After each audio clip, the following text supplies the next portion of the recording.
Hello everyone, good morning. Welcome back to my channel Susmita's time story. আশা করব তোমরা সকলেই খুব ভালো আছো আর আমিও বেশ ভালো আছি। বাবার মাথায় জল ঢেলে মাঝে 2 দিন বিশ্রাম নিয়ে আজকে থেকে আবার ব্লগ তোমাদের সঙ্গে শেয়ার করছি। আজকের দিনটা হচ্ছে বুধবার আর ঘড়ির কাঁটায় সকালে এখন 6টা মতো বাজতে যায়। তো ঘুম থেকে উঠেই আমি সোজা ছাদে এসেছি এই যে পাখিদেরকে খাবার দিতে। আর এই কাজটা তো আমি প্রতিনিয়তই করে থাকি, তোমরা তো দেখেই থাকবে। আর কালকে রাত্রে না প্রচণ্ড পরিমাণে বৃষ্টি হয়েছে, যার কারণে ছাদটা পুরো ভিজে রয়েছে। আর এই বর্ষাকাল পরে ছাদের অবস্থা দেখতেই পাচ্ছ, মারাত্মক, একদম পা স্লিপ করে যাওয়ার মতো। খুব সাবধানেই চলাফেরা করতে হচ্ছে ছাদে, পুরো শ্যাওলাতে ভর্তি হয়ে গেছে। তবে বর্ষা না পেরোলে পরিষ্কার করে আর কোনো লাভ নেই, কারণ এখন এরকমটা হতেই থাকবে। কারণ এবার প্রায় দিনই বৃষ্টি হচ্ছে আর মারাত্মক বৃষ্টি হচ্ছে। বাইরের দেশে তো বন্যা শুরু হয়ে গেছে আর কি, সকলেই বন্যার কবলে পড়েই গেছে। তো যাই হোক, আমাদের এখানে এখনও বন্যা শুরু হয়নি। তবে এরকমটা হতে থাকলে আর কিন্তু খুব বেশি দিন নেই বন্যা শুরু হতে। তো যাই হোক, কালকে তো আমি বাড়ি এসেছি, বললাম একটা দিন রেস্ট করেছিলাম বাবার বাড়িতে। রবিবার আমরা বেরিয়েছিলাম জল ঢালতে, আর সোমবারে জল ঢেলেছি। সোমবারটা ছিলাম বাবা বাড়ি, আর মঙ্গলবার হচ্ছে এই যে বাড়ি চলে এসেছি। মঙ্গলবার সকালে করেই বাড়ি বেরিয়েছি, ওই তোমার 8টার দিক করে, কারণ তোমাদের দাদাভাইয়ের আবার ডিউটি ছিল। তো সেই জন্য ও আসার পথে বলতে ওই আসার পথে মাঝখানে আমাদের গাড়ি চেঞ্জ করতে হয়। তো সেখান থেকে ওর ডিউটিতে চলে গেছে আর আমি বাড়ি চলে এসেছিলাম। আর যেহেতু সকাল সকাল করে বাড়ি এসেছি, তো সেই কারণে বেশ কিছুটা কাছাকাছিও করে দিয়েছিলাম। আর বাইরে থেকে আসা মানেই বুঝতেই পারছো, অনেকগুলো জামা কাপড় বা কাছাকাছি থাকে। তো সেই জন্য আমি বেশ কিছুটা কেচে দিয়েছি। কিন্তু কী আর বলবো বন্ধুরা, এসে থেকে বৃষ্টি যা শুরু হয়েছে, রাস্তায় যখন বেরিয়েছি প্রচণ্ড পরিমাণে আকাশে মেঘ করেছিল। সবে বাড়ি ঢুকেছি, হাফ রাস্তা পেরিয়ে গেছি, তারপর থেকেই ফোঁটা ফোঁটা বৃষ্টি পড়ছিল। আর যেই বাড়ি ঢুকেছি এত পরিমাণে বৃষ্টি শুরু হয়ে গেছে।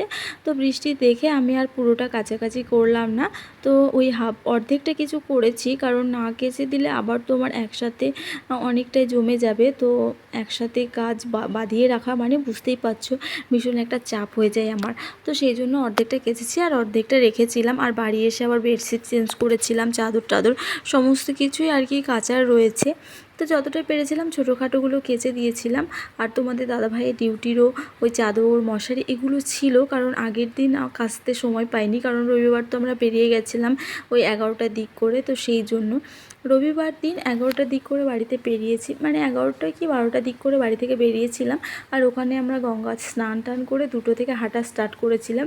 রাত্রি 11টা পর্যন্ত আমরা হেঁটেছি, আর আমরা কিন্তু 30 কিলোমিটারের একটু কম আমরা হাঁটতে পেরেছি।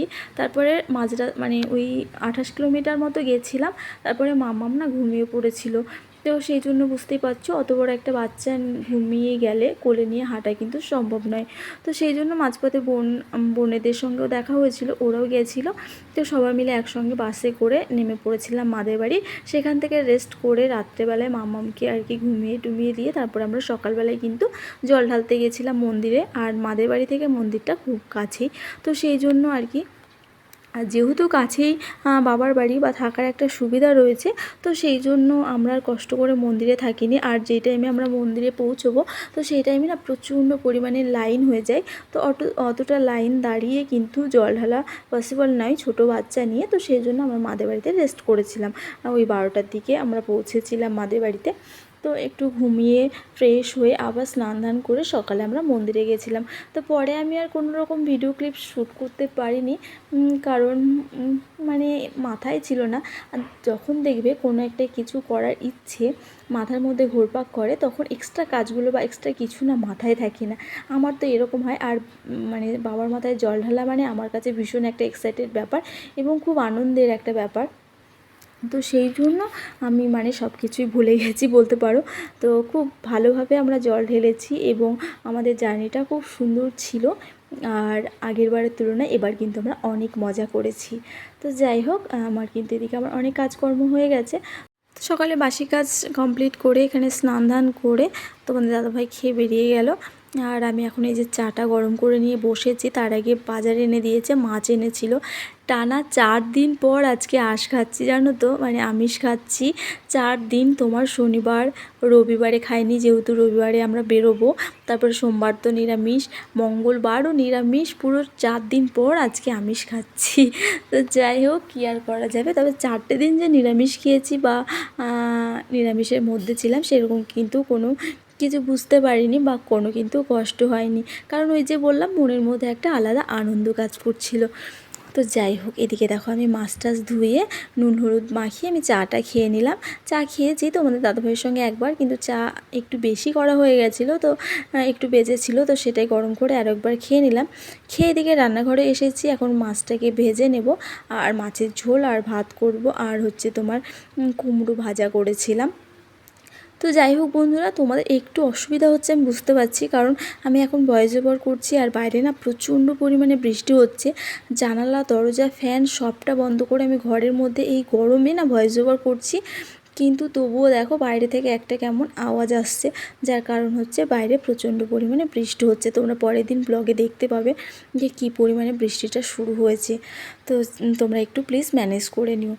তো এখন আমার এই যে মাছ ভাজা হয়ে গেছে, আর আজকে অল্প করে মাছ এনেছে, কারণ তোমাদের দাদাভাইয়ের আজকে খাওয়া দাওয়া আছে, তো সেই জন্য প্রোগ্রাম রয়েছে কলেজে, ওদের মাঝে মধ্যে এখন হতেই থাকে আর কি। তো সেই জন্য আমার আর মামামের জন্য, তো আজকে তো আবার যাব হচ্ছে তোমার বোনের সঙ্গে দেখা করতে, কারণ ও কলেজ আসবে। আর তোমরা তো দেখলে, মানে দেখেছো আগের ব্লগে যে ওই যে অবস্থায় জল ঢালতে গেছিলাম, তো মাঝে একদিন মাদের বাড়ি ছিলাম, তো সে আসার পথে জুতো টুতো তো আমরা কিছুই নিয়ে যাইনি যাওয়ার সময়, তো আসার পথে তো আর খালি মানে পায়ে আসা যাবে না, কারণ যদি সেদিনকার দিন চলে আসি তাহলে কোনো অসুবিধা হয় না, কারণ বাসে সবাই সেরকমই থাকবে সেই দিন। কিন্তু আমরা তো একদিন পরে এসেছি, আর এই আজকে যদি আমরা এইরকম খালি পায়ে আসতাম তাহলে সবাই আমাদেরকে দেখে কিন্তু হাসাহাসি করতো, ওই রকম ড্রেসে সবাই বলতো যে এদের মনে হয় জল ঢালা শেষই হয়নি। তো যাই হোক, আমরা কিন্তু মাদের বাড়ি থেকে বোনের জামাটা আমার চেঞ্জ করে নিয়েছি। তোমাদের দাদাভাই জামা প্যান্ট নিয়ে গেছিলো, কিন্তু জুতোটা আর নিয়ে যাওয়া হয়নি সঙ্গে করে, তো জুতো টুতো এগুলো নিয়ে এসেছিলাম, পরে এসেছিলাম মাদের বাড়ি থেকে। তো বোন যেহেতু কলেজে আসবে তাই ওকে দিয়ে আবার পাঠিয়ে দেবো, কারণ ভাইয়ের জুতো পরে এসছে, ভাই আবার বাইরে স্কুল যাবে, ওর আবার একটু সমস্যা হয়ে যাবে।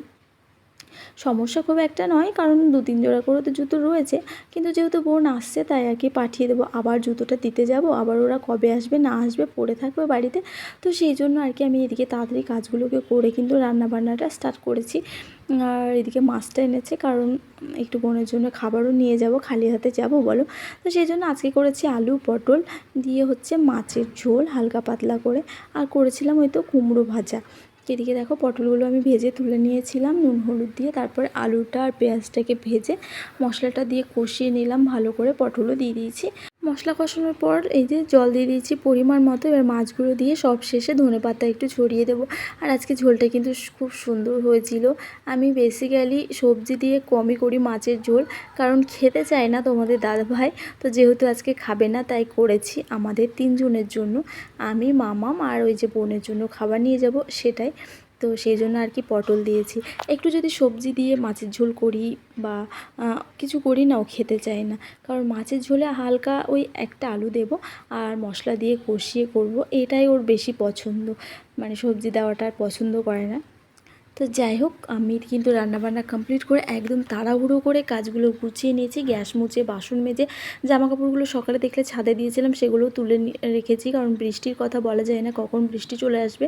তো তারপরে পুরো রেডি হয়ে আমরা কিন্তু স্টেশন পৌঁছে গেছি, আমাদের ট্রেন ছিল 11টা 50-এ। তো এখন আমরা মানে আমি কিন্তু 11টা 50-এই স্টেশনে পৌঁছেছি, ট্রেনটা 3 মিনিট লেট ছিল, যার কারণে ট্রেনটা মানে পেয়েছি। বুঝতেই পারছো, সংসারের সব কাজ সামলে যদি কিছু করতে হয় বা কোথাও যাওয়ার থাকে তাহলে অটোমেটিক্যালি কিন্তু লেট হয়ে যায়, যতই তাড়াহুড়ো করে না কেন। আর সঙ্গে তো একটা বাচ্চা রয়েছে আবার, বুঝতেই পারছো। তো তারপরে আমরা দেখা করে খাওয়া দাওয়া করে একটু ঘোরাফেরা করে আমরা বাড়ি চলে এসেছিলাম। আর এখন সন্ধ্যা বাজে 6টা, আর এখন সন্ধ্যার সময় এই যে তোমাদের দাদাভাই নিয়ে এসেছে চপ, তো এদিকে চা বিস্কিট আর সঙ্গে চপ মুড়ি, তো এটাই ছিল আজকে সন্ধ্যার টিফিন বলতে পারো। তো এখন খেয়ে তোমাদের দাদাভাই আজকে বেরোবে ডিউটিতে, আর আসার পথে কিন্তু আমি একটা জিনিস কিনেছি, বলতে পারো মোটামুটি পুজোর শপিং কিন্তু আমি একটা দুটো করে স্টার্ট করে ফেলেছি। তো তোমরা কে কে পুজোর শপিং শুরু করে দিয়েছো? অনেকেই পুজোর শপিং অনেক কিছু করে নিয়েছে, মানে দেখছি আমি। কিন্তু তোমরা কে কে করেছো বা শুরু করেছো অবশ্যই কিন্তু আমাকে একটা কমেন্ট করে জানিও। আর মাঝে মাত্র একটা মাস সময় রয়েছে। তো এখানে আজকে নিয়েছিলাম তোমাদের দাদাভাইয়ের জুতো। তো এই যে জুতো জোড়া, তো কেমন হয়েছে অবশ্যই কিন্তু কমেন্ট করে জানিও আমাকে। যদিও ঘরে দুজোড়া জুতো রয়েছে, তো নর্মালের মধ্যে নিয়েছি, ব্যাস এতেই ওর হয়ে যাবে। তো জুতোর বাজার তোমাদের দাদাভাইয়ের কমপ্লিট হলো। তো আজকের ব্লগও এখানেই শেষ করলাম, ছোট্ট একটা ব্লগ। তোমাদের কেমন লাগলো সেটা অবশ্যই একবার কমেন্টের মাধ্যমে আমাকে জানিও। আর তোমরা কে কে শপিং শুরু করেছো সেটাও কিন্তু জানিও। তো চ্যানেলের নতুন বন্ধু হলে সাবস্ক্রাইব করে পাশে থেকো। দেখা হচ্ছে পরের ব্লগে। টাটা।